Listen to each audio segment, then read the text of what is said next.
आज हम अगस्त्य ऋषि द्वारा बताई गई एक दुर्लभ विषय के बारे में जानेंगे। बहुत बात छोटी है, लेकिन कोई पकड़ ले तो हर काम में वो सफल हो जाएगा। अगस्त्य ऋषि जब दक्षिण में आए तो दक्षिण के तमिल भाषा में उन्होंने कई मंत्र शास्त्र ग्रंथों की रचना की। आज महामुनि अगस्त्य ऋषि बड़े ही सिद्ध महापुरुष माने जाते हैं, जिनके अपने हाथ से लिखी हुई कई शास्त्र इस दक्षिण देश में प्राप्त हैं, उपलब्ध हैं। अगस्त्य ऋषि अपने देवी माँ की पूजा की पूर्व पक्षीय पूजा विधि नाम की एक पुस्तक में, जो उन्होंने खुद रचा है अगस्त्य ऋषि ने,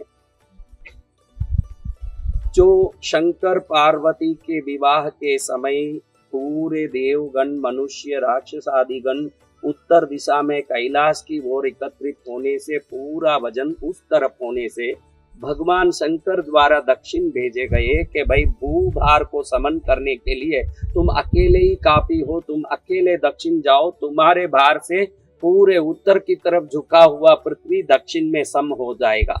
ऐसे शंकर द्वारा भेजे गए अगस्त्य ऋषि यहाँ पर आके देवी पूजा के विभिन्न विधियों के बारे में शास्त्र की रचना, अनेक सिद्ध मंत्रों की रचना किए, जो दक्षिण देश में उपलब्ध हैं। इसमें देवी माँ के पूर्व पक्षीय पूजा की पूजा विधि के प्रथम श्लोक में एक दुर्लभ विषय ये बताते हैं कि हे मनुष्य प्राणियों, आप सदा सफल होने के लिए, अपने कार्यों को सिद्ध करने के लिए विभिन्न प्रकार की प्रयास और संघर्ष करते हो, लेकिन कई संघर्ष करके भी आपके काम पूरे नहीं होते हैं, क्योंकि आपके ग्रह दशाएं आपको तकलीफ देती है, अभी छलित दशाएं आपको तकलीफ देती है, आपके पूर्व अशुभ कर्म आपको तकलीफ देते हैं, आपकी जीवन शैली आपको तकलीफ देती है, आप आज जो कर रहे हो वो पाप और अशुभ कर्म आपको तकलीफ दे रही है। तो इन सब से ऊपर उठ के सफल होना हो तो ऐसा कोई प्रयोग है क्या?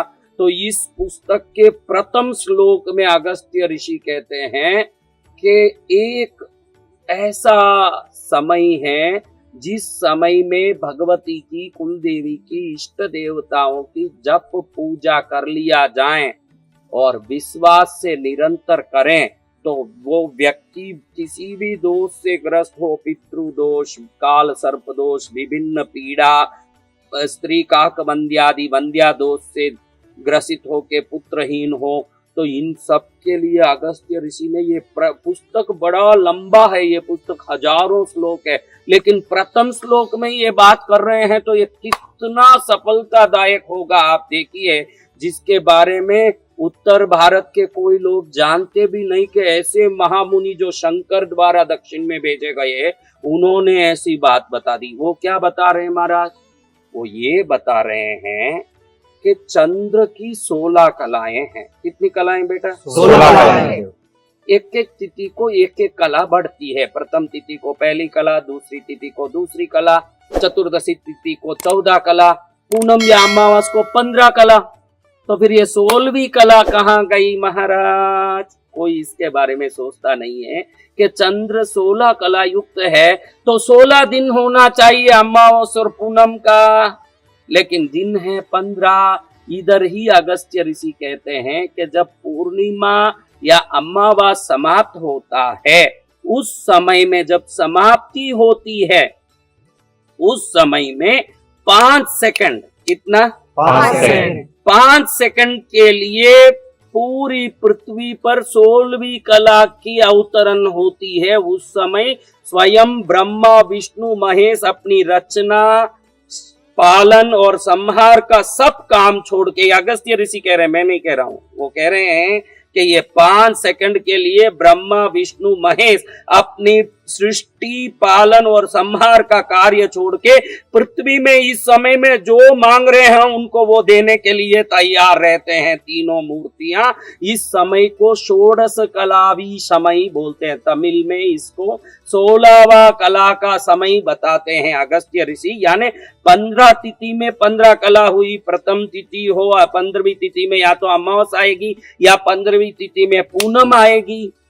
तो 16वीं कला कहाँ गई चंद्र की? वो 16वीं कला ही वो चीज है जो मनुष्य को अपने जीवन की सर्वोत्तमता प्रदान करती है। क्या करती है? कौन तुम में सर्वोत्तम बनना चाहता है? सब बनना चाहता है। तो ये 16वीं कला उनके लिए काम करती है। वो कहते हैं कि ये 5 सेकंड कब आता है, ये पृथ्वी के लोग बराबर से अंदाज नहीं लगा पाते। ज्योतिषों को भी आप देखो तो पूनम या इतने बजे खत्म होगा एक बोलता है, इतनी बजे खत्म होगा एक बोलता है। तो अगस्त्य ऋषि ने इसका समाधान निकाला है। ये 5 सेकंड का काम है ये 16 कला का। उस 5 सेकंड में 5 चुटकी लगाओ वो 5 सेकंड। अब 5 सेकंड में आपका पूरा मनोरथ पूर्ण होता हो, लेकिन वो 5 सेकंड की गणित आगे पीछे हो गई तो इसलिए अगस्त्य ऋषि कहते हैं जब भी पूर्णिमा खत्म होती हो, जब भी अमावस्या खत्म होता हो, उसके 1 घंटे पहले, क्या 1 घंटे पहले और 1 घंटे बाद, कितने बाद? 1 घंटे बाद 2 घंटे के लिए आप लोग दिया धूप करके जाप में लग जाइए, प्रार्थना में लग जाइए, ध्यान में लग जाइए, जिस चीज को आप पसंद करते हो उसमें लग जाइए। धूप दीप इष्ट देवता का, कुल देवता का कर दीजिए। अब पूनम खत्म होना है, पूनम समझिए कि अभी गुरु पूर्णिमा आ रही है परसों, तो उस दिन ये जो मोबाइल ऐप में पंचांग है उस हिसाब से कृष्णगिरी में 5:07 को पूर्ण हो रहा है पूर्णिमा।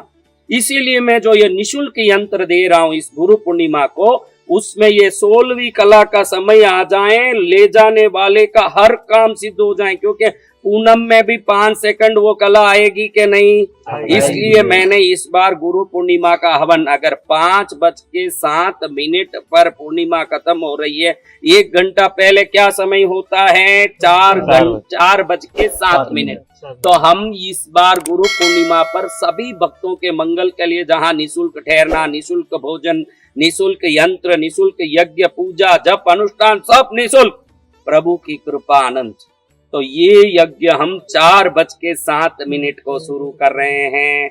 उसमें ये यंत्र रखे जाएंगे और 6:07 तक ये यंत्रों पर सिद्धि होगी। वो 5 सेकंड जरूर इसमें प्रवेश करेगा कि नहीं?